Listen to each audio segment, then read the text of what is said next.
हाँ चलिए देखिए, अब लिखना बंद करिए, लिखना बंद करिए पहले आप सब लोग। देखिए कल हम लोग ने जो है किस प्रकार से भ्रूणपोष का निर्माण होता है ना, और हमारा जो एम्ब्रियो सेक होता है, एम्ब्रियो सेक के इनर पार्ट में किन किन भागों का जो है संयुग्मन होता है, किस प्रकार से कौन भाग जुड़े होते हैं, उसके विषय में हम लोगों ने देखा। आज हम लोग जनरली जो है उससे आगे जो है परागण के विषय में बात करेंगे, यानी कि पॉलिनेशन के विषय में बात करेंगे। ठीक है, तो जैसा कि आप लोग जानते हैं, आप लोग को बताया गया है पहले ही कि जो पुष्प होते हैं इनमें जो फर्टिलाइजेशन का जो प्रोसेस होता है, जनरली परागण की जो है परागण की क्रिया संपन्न होने के पश्चात जो है इसमें फर्टिलाइजेशन का प्रोसेस क्या होता है, शुरू होता है। यानी कि जब किसी पुष्प से हमारे जो पराग कण होते हैं, यानी कि जो पराग कण ही हमारे क्या होते हैं, ये मेल गैमेट होते हैं, है ना। अब ये पराग कण जो है पुष्प के पुंकेसर के पराग कोश में स्थित होता है ना।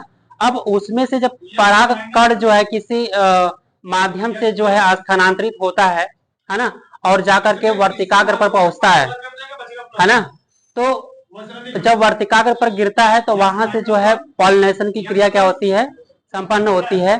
अब जो है अब वहां से हमारा जो मेल गैमेट होता है ना, वो कहाँ जाता है, अंदर जाता है, पुष्प के वर्तिकाग्र से होते हुए कहाँ पहुंचता है, अंडाशय की ओर पहुंचता है, यानी कि जो हमारा बीजांड होता है, बीजांड के अंदर जो हमारा एक सेल होता है वहां पहुंचता है।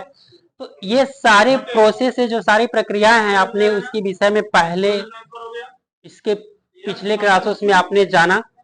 जैसा कि आप लोग को बताया गया है कि जो मेल बॉडी होती है, अब अगर हम ह्यूमन बीइंग की बात करें, है ना, तो ह्यूमन बीइंग में क्या होता है कि मेल की बॉडी में स्पर्म पाया जाता है और फीमेल की बॉडी में क्या होता है, ओवम होता है। तो मेल की बॉडी में जो स्पर्म होता है वो मेल गैमेट होता है ना, और फीमेल की बॉडी में जो ओवम होता है वो फीमेल गैमेट होता है ना। तो मेल गैमेट और फीमेल गैमेट जब आपस में फ्यूजन करते हैं, आपस में क्या करते हैं, मिलते हैं, है ना, तो मेल गैमेट और फीमेल गैमेट का आपस में फ्यूजन होना क्या कहलाता है, फर्टिलाइजेशन कहलाता है, यानी कि निषेचन कहलाता है।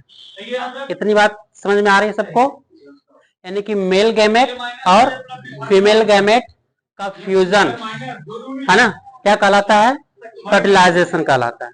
ठीक है, अब फर्टिलाइजेशन के पश्चात जो है जायगोट का निर्माण होता है, यानी कि ये जो जायगोट होता है, ये जायगोट कैसा होता है, डिप्लॉयड जायगोट होता है, जिसमें क्रोमोजोम्स की जो संख्या होती है वो कितनी होती है भाई, 46 होती है। यानी कि 23 हमें मिले कितने से, 23 मिले हमें मादा से और 23 मिले हमें नर से। ठीक है, यानी कि जो है इस प्रकार से जब 23 मादा से और 23 नर से जब मिले तो कुल कितने क्रोमोसोम की संख्या हो गई, कितनी भाई हो गई, 46। ठीक है, इसलिए हमारा जो जायगोट बनता है वो जायगोट कैसा होता है, डिप्लॉयड जायगोट होता है।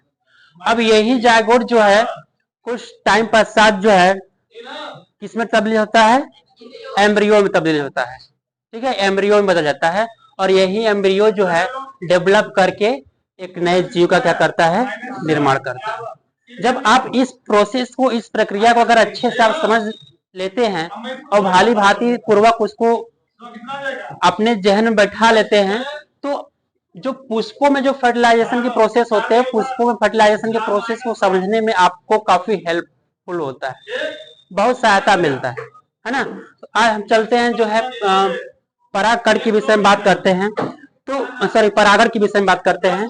तो जनरली होता है क्या कि जब किसी एक पुष्प के पुंकेसर में स्थित पराग कोश, जब किसी एक पुष्प के पुंकेसर में स्थित पराग कोश, पुंकेसर के पराग कोश में स्थित पराग कण स्त्री केसर के मतलब जो हमारा जायांग होता है, जायांग के वर्तिकाग्र तक स्थानांतरण होता है, तो इस घटना को हम लोग क्या कहते हैं भाई, परागण। बात समझ में आई क्या, जब किसी एक पुष्प के किसमें पुंकेसर पुंकेसर के पराग कोश में स्थित पराग कण का, ठीक है, स्त्री केसर यानी कि जायांग के वर्तिकाग्र तक स्थानांतरण की जो घटना होती है वो क्या कहलाता है भाई, परागण कहलाता है। और ये परागण किसी किसी मतलब माध्यमों से होता है ना। ये जो परागण होता है ये क्या होता है, जो है माध्यमों के द्वारा संपन्न होता है। जैसे माध्यम क्या हो सकते हैं, हो सकता है कि यह परागण किसी कीट के द्वारा हो, है ना, किसी प्राणी यानी कि कीट क्या है, किसी प्राणी के द्वारा हो, है ना, इंसेक्ट, वही इंसेक्ट के माध्यम से हो, या फिर ये परागण किसके माध्यम से हो, वायु के द्वारा हो, या ये परागण किसके द्वारा हो, जल के द्वारा हो। तो जैसा कि आप लोग को बताया गया है, आप अगर क्लास अगर 11th में अगर आप सही ढंग से पढ़े होंगे, तब जब जो है इवोल्यूशन हुआ प्लांट्स का, तो प्लांट्स के इवोल्यूशन के पश्चात जो हमारा सबसे पहले जो स्पेसीज मिली, कैटेगरी जो क्लासिफाइड किया गया, तो उसमें हमें सबसे पहला क्या था, थैलोफाइटा हुआ, है ना। जब थैलोफाइटा जब विकसित हुआ तो ब्रायोफाइटा आया, ब्रायोफाइटा के बाद टेरिडोफाइटा, टेरिडोफाइटा के बाद जिम्नोस्पर्म, और जिम्नोस्पर्म के बाद एंजियोस्पर्म आया। यही एंजियोस्पर्म जो है, यही जो है पुष्प का आकर्षक अंग होता है, यानी कि यही जो है इसी एंजियोस्पर्म से हमें जो है पुष्प का क्या मिलते हैं, जो पुष्पी पादप होते हैं, जो फ्लावरिंग प्लांट होते हैं, इसी एंजियोस्पर्म से क्या होते हैं, उत्पन्न होते हैं, ठीक है। यानी कि समान तौर पर अगर हम परागण की बात करें तो ये जो ब्रायोफाइटा और थाइडोफाइटा के जो पौधे और जो प्लांट्स होते हैं, इनमें जो परागण क्रिया संपन्न होती है वो जनरली जो है जल के द्वारा संपन्न होती है। यानी कि इसमें जो एग्जिस्टेंस होता है पॉलिनेशन का, वो किसके माध्यम से होता है भाई, जल के माध्यम से। लेकिन आप इस बात को भी जानिए कि जो जल के माध्यम के द्वारा जिन पुष्पों का परागण होता है, ये जरूरी नहीं है कि उस पुष्प में केवल जल के माध्यम से ही परागण की क्रिया संपन्न हो। कुछ पुष्प ऐसे होते हैं, कुछ मतलब कुछ पुष्पों की ऐसी स्पेसीज है, कुछ ऐसी प्रजातियां हैं जो जल में अगर हैं, उनका अगर जो है वो जल में उत्पन्न हो रहे हैं, जैसे समुद्री घास हो गई, या फिर कुछ ऐसे कुछ जलीय प्लांट्स हो गए, है ना। तो उनमें जो है जो पॉलिनेशन की जो प्रोसेस होती है वो समान तौर पर जल जो है जल के माध्यम से ही संपन्न होता है। लेकिन यह हम निश्चित तौर पर यह नहीं कह सकते केवल जल के द्वारा ही जो उसमें परागण क्रिया संपन्न होती है। उसमें परागण क्रिया वायु के माध्यम से भी होती है और कीटों के माध्यम से भी संपन्न होती है, ठीक है। तो अगर हम बात करें तो हमारा जो है यहाँ पर देख रहे हैं पॉलिनेशन, जो हमारा जो परागण है, अगर परागण को आप देख रहे हैं तो कह रहा है कि पराग कणों का स्त्री केसर की वर्तिकाग्र तक स्थानांतरण क्या कहलाता है, या हम लिखे नहीं कि ये कहलाता है, आपको इस चीज के फॉर्मेट को बता दिया गया है किस प्रकार से यहाँ आपके नोट्स का फॉर्मेट है ना। बाद में ये एक प्रकार का शॉर्ट नोट्स है। अगर आपका चैप्टर जब कंप्लीट होगा तो आपको जो एग्जाम के रिलेटेड जो क्वेश्चन है ना, जो डिटेल है, वहां फिर वहां से उसको क्या किया जाएगा, लिखवाया जाएगा। पहले आप जो है अपने चैप्टर के अंदर जितने भी टॉपिक है उनको अच्छे से समझ लेंगे, तो वहां उस चीजों को लिखने में और समझने में क्या हो रहेगी, सुविधा रहेगी। तो अब कह रहा है कि यहाँ जो है पराग कणों का स्त्री केसर की वर्तिकाग्र तक स्थानांतरण क्या कहलाता है, परागण कहलाता है। क्या मनीष, खुद लेट आ रहे हो, क्या बात है भाई। अब कह रहा है जो परागण होता है, यह परागण जनरली जो है जैविक परागण और अजैविक, यानी हमारा जो परागण होता है वह जैविक प्रक्रिया के माध्यम से, यानी कि जैविक परागण होता है, और एक होता है अजैविक परागण। तो जैविक परागण में जनरली क्या होता है, अगर हमारा परागण किसी प्राणियों के द्वारा हो रहा है, अगर परागण हमारा जो है प्राणियों के द्वारा हो रहा है,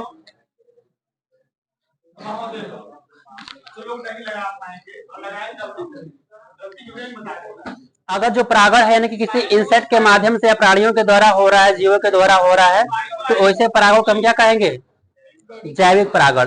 तो आप देख रहे हैं कि यहाँ किसी इंसेक्ट या प्राणियों के द्वारा परागण एक पुष्प से किसी दूसरे पुष्प तक जाते हैं, है ना।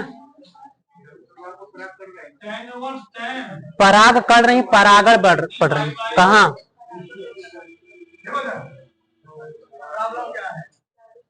कुछ लोग कहेंगे सर जी साइन इनवर्स साइन एक्स बराबर होता है एक्स, इसको भी काट दीजिए, उत्तर क्या आ गया। Thank you. यानी किसी इंसेक्ट या प्राणियों के द्वारा परागकण एक पुष्प से किसी दूसरे पुष्प तक जाते हैं, तो यह किसके अंतर्गत परागण संपन्न होगा? जैविक परागण के अंदर एक घटना क्या होगी? पूरी होगी। ठीक है। अगर परागण जो है, जो परागण का प्रक्रिया है किसी मतलब वायु के माध्यम से या फिर जल के माध्यम से संपन्न हो रही है, तो वह प्रक्रिया क्या कहलाएगी भाई? अजैविक परागण कहलाएगी। क्या जैविक परागण और अजैविक परागण समझ में आया सबको? ठीक है। यानी किसी जीवधारियों के माध्यम से या किसी जीवों के माध्यम से, जैसे किसी प्राणियों के माध्यम से अगर परागण क्रिया संपन्न हो रही है, तो यह किसके अंतर्गत होगा?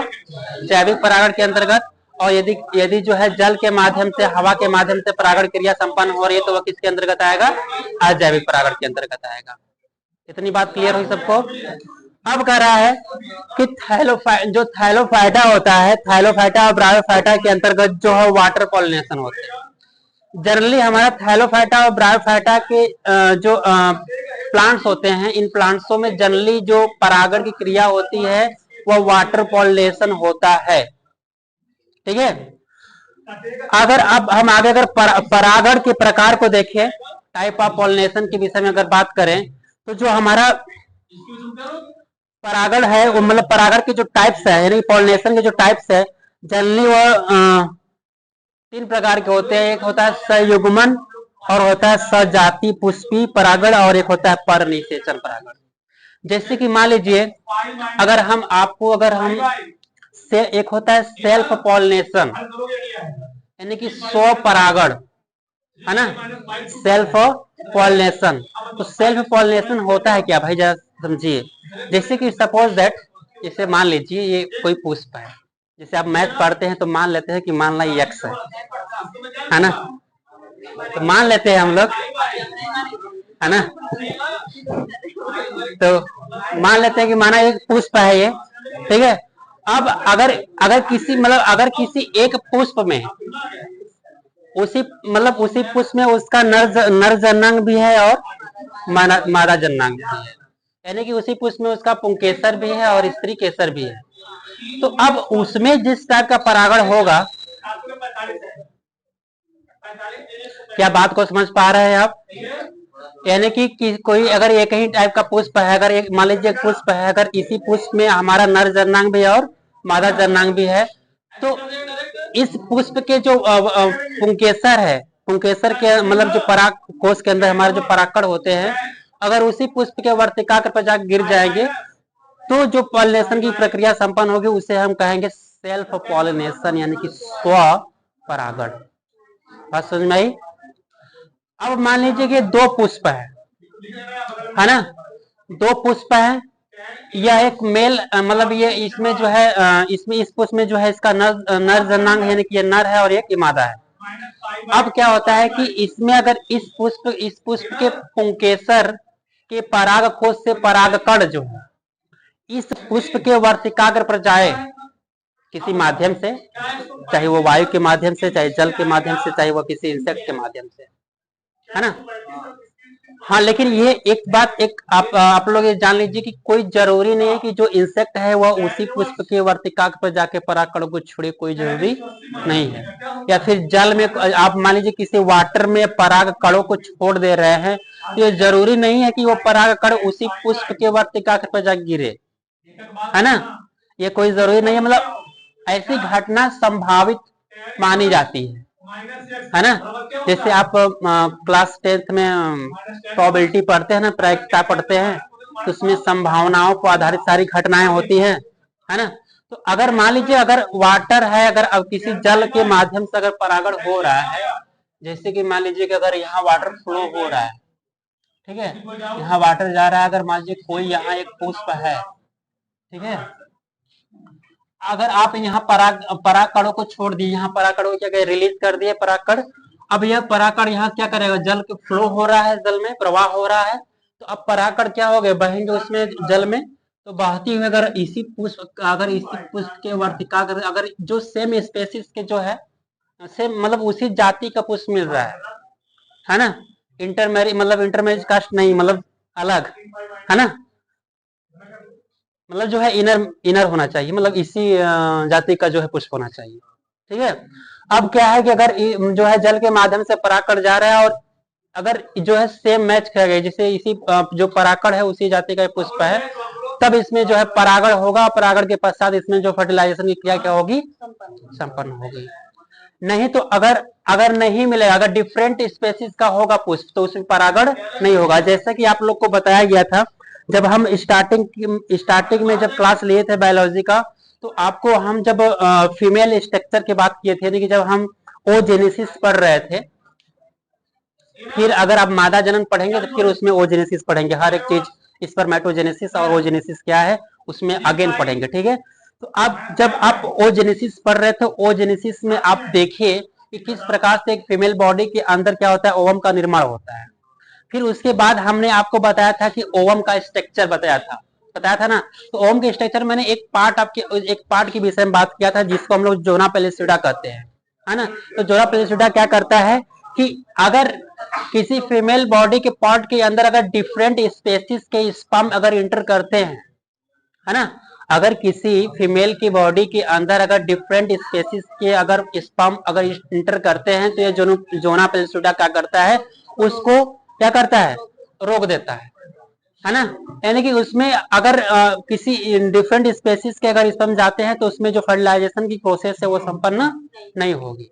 तो इसी प्रकार ठीक वही घटना यहाँ पर है, ठीक है ना। तो यह है हमारा जो है जल के माध्यम से परागण। इसीलिए जो हम लोग जो है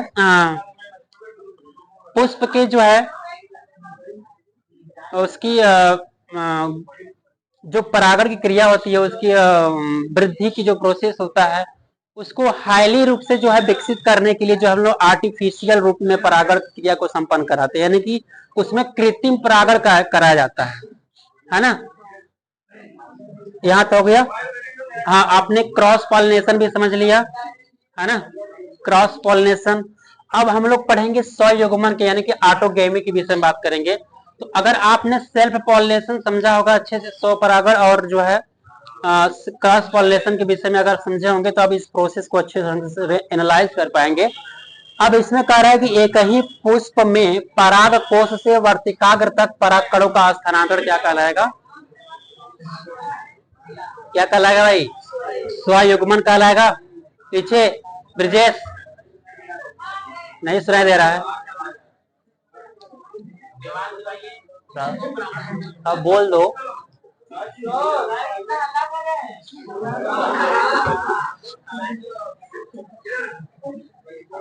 शांत रहो, ध्यान सुनो यार, इतना गला फाड़ फाड़ के चिल्ला रहे हैं फिर भी तुम सब नहीं सुना रहे हैं।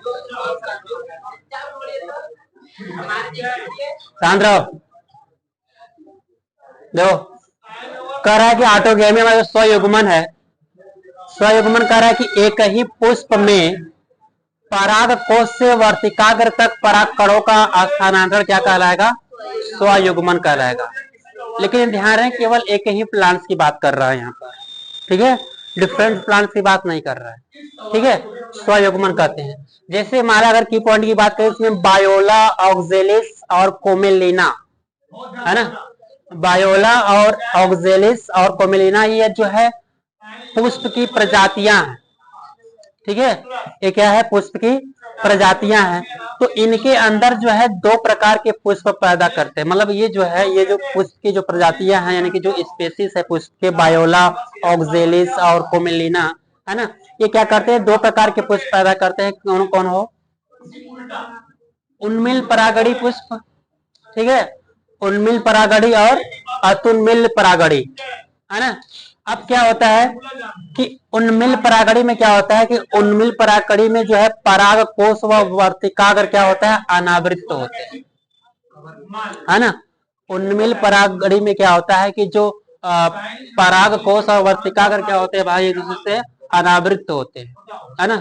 अनावृत का मतलब जैसे कि मान लीजिए हमारा जो दूसरा अतुन्मिल परागड़ी यानी कि इसमें जो है अनावृत नहीं होते।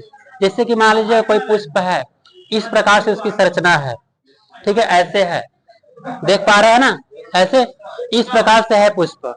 अब इसी के अंदर मतलब ये पूरा आवरण है, चारों तरफ से आवरण से क्या हुआ, घिरा हुआ है ना, मतलब ये आवृत नहीं है, आवृत मतलब चारों तरफ से क्या हुआ, घिरा हुआ होना। अब क्या होता है कि उन्मिल परागड़ी में क्या होता है कि यह इस प्रकार से ना होकर के क्या होता है, इस प्रकार से खुला होता है। ठीक है, इस प्रकार से खुला खुला होता है। और इसमें जो पराग कोष होते हैं, पराग कोष वर्तिका क्या होते हैं, अनावृत होते हैं, यानी कि घिरे हुए दूसरे से नहीं होते हैं। लेकिन जो हमारा अतुन्मिल परागड़ी होता है, अतुन्मिल परागड़ी में जो है ये क्या होता है, अनावृत नहीं होते, यानी कैसा होता है, ये आवृत होते हैं, यानी कि इस प्रकार से होते हैं। और इसी के अंदर इसका क्या होगा, पराग पुंकेसर होगा। पराग मतलब पुंकेसर के अंदर पराग कोष के उसी में जो है इसका वर्तिकाग्र, इस तरीके से जो ना सारा जो पार्ट है इसी के अंदर। इतनी बात समझ में आई सबको। अब कह रहा है अतुन्मिल्य पुष्प में पराग कोष व वर्तिकाग्र, है ना, अतुन्मिल्य पुष्प में पराग कोष व वर्तिकाग्र एक दूसरे के नजदीक स्थित होते हैं। जैसा कि हमने आपको बताया कि जो अतुन्मिल्य परागड़ी होता है, पुष्प जो होते हैं वो कुछ इस प्रकार से रचना होती है। तो इसमें जो है इसी के अंदर इसका क्या होगा, पुंकेसर होगा, और इसी का स्त्रीकेसर यानी कि वर्तिकाग्र होगा। ठीक है, अब जैसे कि मान लीजिए कोई पुष्प जो है पूरी तरह से डेवलप नहीं हुआ है ना, पूरी तरह से डेवलप नहीं हुआ, उसके जो पेटल्स हैं वो विकसित नहीं हुए हैं, है ना। तो उसमें जैसे कि कोई प्रक्रिया अगर इस प्रकार प्रोसेस हो रही है, तो वह पुष्प जो है उसमें जो है इसका पराग कोष और वर्तिका क्या होंगे, पास पास होंगे। तो उसमें जो फर्टिलाइज जो परागण क्रिया जो है कम ही टाइम में जो है उतना संपन्न हो पाएगी, और फर्टिलाइजेशन की प्रोसेस क्या होगा, पूर्ण हो पाएगा। ठीक है, अब उसमें जो दूसरा है हमारा सजात पुष्पी है। अब सजात पुष्पी जो है परागण है। हाँ बोलो, ध्यान से सुनने की कोशिश करो यार, हम इतना चिल्ला रहे हैं क्यों नहीं, उतना तो आवाज नहीं जा रही है ना। अतुन्मिल पुष्प है ना, सॉरी, सजात पुष्पी परागण है ना। सजात पुष्पी परागण में क्या होता है कि एक पादप के एक पुष्प, अब इसमें क्या हो रहा है कि एक पादप जिसे है, जिसे मान लीजिए कोई प्लांट्स है, जैसे कि ये कोई प्लांट्स है ना, एक पौधा है। अब इसमें जो है कई पुष्प है ना, इसमें जो है इस प्लांट्स के अंदर कई पुष्प हैं। तो कह रहा है कि एक पादप के एक पुष्प के पराग कणों का दूसरे पुष्प की वर्तिकाग्र तक स्थानांतरण क्या कहलाता है, सजात पुष्पी परागण कहलाता है। इस प्लांट्स के अंदर कई पुष्प होंगे। ठीक है, अगर किसी एक पुष्प को अगर आप लेते हैं, तो अगर वह पुष्प जो है उसमें जो है हमारा जो है मेल पार्ट अलग है और जो है फीमेल पार्ट अलग है, तो क्या होता है कि जो हमारा पुंकेसर होता है, यानी कि जो परागकण होते हैं, एक ही प्लांट्स एक ही है, लेकिन जो नर भाग और मादा भाग पुष्पों के है वो क्या है, वो पुष्पों में क्या है, अलग अलग है। तो वह किस श्रेणी के अंतर्गत आएंगे, सजात पुष्पी परागण की श्रेणी के अंतर्गत आएंगे, है ना। तो उसमें क्या होगा कि अगर मान लीजिए इस पुष्प पर जो है कोई इंसेक्ट बैठेगा, कोई कीट बैठेगा, है ना, और कीट कैसे बैठे, उनके अट्रैक्शन की वजह से, आकर्षक की वजह से, जो हमारा दल पुंज होता है, दल पुंज के आकर्षक क्योंकि वह डिफरेंट डिफरेंट कलर के होते हैं, है ना, और वो काफी क्या होते हैं, आकर्षक होते हैं। तो अब ये जो है इस पुष्प जो है इंसेक्ट बैठेगा, और उसके उड़ने के पश्चात जो है जब स्थानांतरण होगा तो परागकण एक स्थान से दूसरे स्थान पर जाएंगे, दूसरे पुष्प पर जब गिरेंगे तो वहां जो है परागण क्रिया संपन्न होगी, उसे हम लोग क्या कहेंगे, सजात पुष्पी परागण। ठीक है, अब यहाँ अब जो अगला है हमारा पर निषेचन, है ना। पर निषेचन में क्या होता है कि भिन्न भिन्न पादपों के परागकण भिन्न भिन्न पादपों की वर्तिकाग्र तक स्थानांतरण क्या कहलाएगा, हमारा पर निषेचन कहलाएगा। अब देखिए, अब घटना यहाँ डिफरेंट हो गई, एक अलग पौधा है, एक अलग पौधा है ना, ये दो अलग अलग पौधे हैं। इस पर जो है अलग, मतलब इस पर पुष्प है और इस पर पुष्प है। ठीक है, यानी कि पर निषेचन की घटना में क्या होता है कि दो अलग अलग पादप होते हैं, यानी कि पौधे होते हैं। ठीक है, अब इन पौधों में क्या होता है कि पुष्प लगे होंगे, है ना। अब पुष्प जो है इस पुष्प के अंदर जो इसका पराग पुंकेसर वाला भाग है, उसी में परागकण होते हैं। अब ये परागण किसी वायु के माध्यम से, किसी प्राणी के माध्यम से, है ना, इंसेक्ट के माध्यम से क्या होंगे, एक स्थान से दूसरे स्थान पर स्थान करेंगे, यानी कि एक पौधे से दूसरे पौधे पर जाएंगे। ठीक है, तब वह घटना किसके अंतर्गत संपन्न होगी, हो पर निषेचन परागण के अंतर्गत संपन्न होगी। बात समझ में आई सबको, है ना? हाँ हाँ, पर परागण बोलते हैं। ठीक है, अब ये है, पहुंच ला, इतना नोट करिए पहले।